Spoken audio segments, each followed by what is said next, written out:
Hello friends, स्वागत है आपका आज की इस नई वीडियो में। आप देख रहे हैं आपका अपना यूट्यूब चैनल बोर्ड प्रिपरेशन 2.0। तो दोस्तों आज की इस वीडियो में हम बात करने वाले हैं क्लास 12th के केमिस्ट्री के चैप्टर नंबर 5 पृष्ठ रसायन के ऑब्जेक्टिव टाइप क्वेश्चंस के आंसर। जी हाँ दोस्तों, यहाँ पर हम क्वेश्चन बैंक का सॉल्यूशन आपके लिए लेकर आ चुके हैं चैप्टर 5 का। तो चलिए दोस्तों, किस प्रकार से इसका सॉल्यूशन रहेगा इसके बारे में जानेंगे। उससे पहले अगर आप इस चैनल पर पहली बार आए हैं तो चैनल को सब्सक्राइब करके बेल आइकन को प्रेस कर ले, ताकि जब भी मैं कोई नेक्स्ट वीडियो अपलोड करता हूँ उसकी नोटिफिकेशन आपको सबसे पहले मिले। तो चलिए दोस्तों, आज की इस वीडियो को स्टार्ट करते हैं। तो जैसा कि आप लोग देख सकते हैं, केमिस्ट्री के चैप्टर नंबर 5 की हम बात कर रहे हैं, पृष्ठ रसायन की। और इसके बाद इस वीडियो के माध्यम से हम वस्तुनिष्ठ प्रश्न सॉल्व करने वाले हैं। ज्ञान परक और समझ परक प्रश्नों के लिए अलग से वीडियो बनाया जाएगा। यहाँ पर हम बात करते हैं प्रश्न नंबर 1 की। तो प्रश्न नंबर 1 है, हार्डी शुल्जे नियम संबंधित है विलियन से, स्कंदन से, ठोसों से या फिर गैसों से। तो इसका उत्तर आ जाएगा सेकंड वाला, स्कंदन से। इसके बाद हम बढ़ते हैं दूसरे प्रश्न की तरफ। तो दूसरा प्रश्न है, निम्न में से किसमें टिंडल प्रभाव नहीं है। तो इसमें ऑप्शन है निलंबन, पायस, शर्करा विलयन और स्वर्णसॉल। तो यहाँ पर इसका उत्तर आ जाएगा शर्करा विलयन। इसके बाद दोस्तों हम बढ़ते हैं अगले प्रश्न की तरफ। तो अगला प्रश्न कुछ इस प्रकार से है, प्रश्न नंबर 3, मक्खन है जेल, पायस, साल या कोलाइडी विलियन। तो यहाँ पर आपको उत्तर में लिखना है नंबर फर्स्ट, जेल। इसके बाद दोस्तों हम बढ़ते हैं अगले प्रश्न की तरफ। तो अगला प्रश्न है प्रश्न नंबर 4, अधिशोषण क्रिया है। तो यहाँ पर 4 ऑप्शन है, ऊष्मा शेपी, ऊष्मा शोषी, ऊष्मा का परिवर्तन नहीं होता है या फिर इनमें से कोई नहीं। तो यहाँ पर उत्तर आ जाएगा फर्स्ट वाला, ऊष्मा क्षेपी। इसके बाद दोस्तों हम बढ़ते हैं अगले प्रश्न की तरफ। तो अगला प्रश्न है प्रश्न नंबर 5, निम्न में से किसका प्रयोग द्रव स्नेही कोलाइड बनाने में नहीं होता। तो इसके ऑप्शन है स्टार्च, गोंद, जिलेटिन या फिर धातु सल्फाइड। तो इसका आंसर आ जाएगा धातु सल्फाइड। इसके बाद दोस्तों हम बढ़ते हैं अगले प्रश्न की तरफ। तो अगला प्रश्न है प्रश्न नंबर 6, द्रव विरोधी सॉल के स्थायित्व का कारण होता है। ऑप्शन है ब्राउनी गति, टिंडल प्रभाव, विद्युत आवेश या फिर ब्राउनी गति तथा विद्युत आवेश। तो इसका उत्तर आ जाएगा ब्राउनी गति तथा विद्युत आवेश। तो चलिए दोस्तों हम बढ़ते हैं अगले प्रश्न की तरफ। तो अगला प्रश्न है प्रश्न नंबर 7, कोहरा एक कोलाइडी तंत्र का उदाहरण है। तो यहाँ पर ऑप्शन है गैस में परिक्षिप्त द्रव, गैस में गैस का परिक्षेपण या फिर ठोस का गैस में परिक्षेपण या फिर ठोस का द्रव में परिक्षेपण। तो यहाँ पर उत्तर इसका आ जाएगा गैस में परिक्षिप्त द्रव। पहला वाला जो ऑप्शन है ये इसका करेक्ट आंसर हो जाएगा। इसके बाद दोस्तों हम बढ़ते हैं अगले प्रश्न की तरफ। तो यहाँ से आपके रिक्त स्थान वाले प्रश्न स्टार्ट हो जाते हैं। बहुविकल्पीय प्रश्न आपके यहीं पर खत्म हो चुके हैं, अब आ चुके हैं हम रिक्त स्थान पर। तो प्रश्न नंबर 8 में आपको रिक्त स्थान में पूछा है उत्प्रेरक वर्धक पदार्थ है। तो आपको यहाँ पर किसी एक उत्प्रेरक पदार्थ का नाम लिख देना है। तो एग्जाम्पल हम देखते हैं, जैसे मोलिबडेनियम हो गया, तो आप यहाँ पर मोलिबडेनियम भी यूज कर सकते हैं। इसके अलावा आप दूसरे उत्प्रेरक वर्धक पदार्थ का भी एग्जाम्पल यहाँ पर लिख सकते हैं। इसके बाद दोस्तों हम बढ़ते हैं अगले प्रश्न की तरफ। तो अगला प्रश्न है प्रश्न नंबर 9, दूध एक रिक्त स्थान का उदाहरण है। तो यहाँ पर आपको इसके आंसर में लिखना है कि दूध एक पायस का उदाहरण है। इसके बाद दोस्तों अगला प्रश्न है प्रश्न नंबर 10, द्रव का ठोस में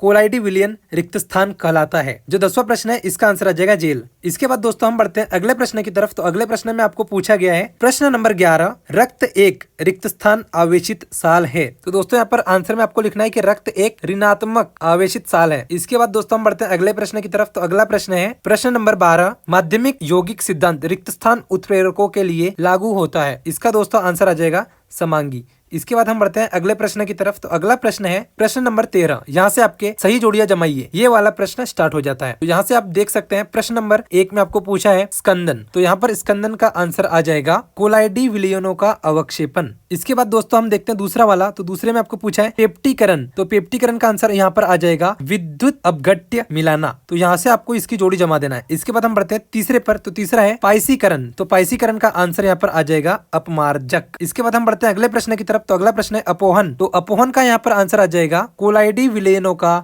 शुद्धिकरण। तो आपको यहाँ से इसका आंसर कोलाइडी विलयनों का शुद्धिकरण लगा देना है। इसके बाद हम बढ़ते हैं 5वें प्रश्न की तरफ। तो 5वें में आपको पूछा है फॉग। तो दोस्तों यहाँ पर फॉग का आंसर आ जाएगा द्रव एरोसोल। इसके बाद हम बढ़ते हैं अगले प्रश्न की तरफ। तो अगला प्रश्न आपका कुछ इस प्रकार से है, यहाँ से आपके सत्य असत्य वाले प्रश्न स्टार्ट हो जाते हैं। आपकी सही जोड़ियों वाले प्रश्न यहाँ से खत्म हो चुके हैं। अब देखते हैं हम सत्य असत्य। तो पहला प्रश्न कुछ इस प्रकार से है, रासायनिक अभिक्रियाओं की दर सक्रिय द्रव्यमान पर निर्भर नहीं करती। तो यहाँ पर आपको आंसर लिखना है कि ये जो वाक्य है ये पूर्णतः असत्य है, क्योंकि रासायनिक अभिक्रियाओं की दर सक्रिय द्रव्यमान पर निर्भर करती है। इसके बाद हम बढ़ते हैं अगले प्रश्न की तरफ। तो अगला प्रश्न है प्रथम कोटि अभिक्रियाओं में वेग स्थिरांक की इकाई S इनवर्स होती है। तो यहाँ पर आपको इसका आंसर लिखना है कि ये जो वाक्य है ये है सत्य। इसके बाद हम बढ़ते हैं अगले प्रश्न की तरफ। तो अगला प्रश्न है प्रश्न नंबर 16, अणुओं के अभिक्रिया में भाग लेने हेतु न्यूनतम आवश्यक ऊर्जा सक्रियण ऊर्जा कहलाती है। तो दोस्तों ये जो वाक्य है ये पूर्णतः सत्य होने वाला है। इसके बाद हम बढ़ते हैं अगले प्रश्न की तरफ। तो अगला प्रश्न है प्रश्न नंबर 17, प्रथम कोटि की अभिक्रिया का वेग स्थिरांक ताप पर निर्भर नहीं करता। तो यहाँ पर आपको इसका आंसर लिखना है कि ये जो वाक्य है